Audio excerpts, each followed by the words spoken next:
यांनी व्यक्त केलेला आहे.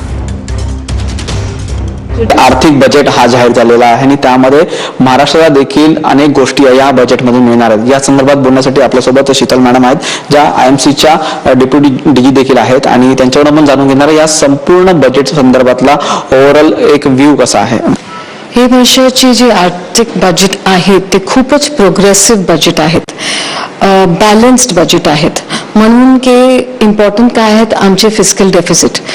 हे वर्ष फिस्कल डेफिसिट मेंटेन केलेलं आहेत आणि इनफॅक्ट थोडं कमी झालं आहेत आणि येणाऱ्या वर्षावर आणखी कमी होण्याची अपेक्षा आहेत. महाराष्ट्राला काय काय मिळणार आहे, खास करून मुंबईला कशा अनुषंगाने ह्या बजेटचा आहे तो पुरेपूर उपयोग होणार. महाराष्ट्राला पण ध्यान दिलं आहेत रोडवेजसाठी.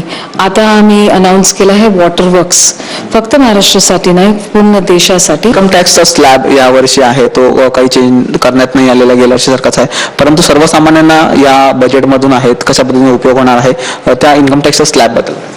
बघा, इन्कम टॅक्सचे स्लॅब वाढलं तर नाही, कमी पण नाही झालं, तर हे आमच्या विकासासाठीच आहे.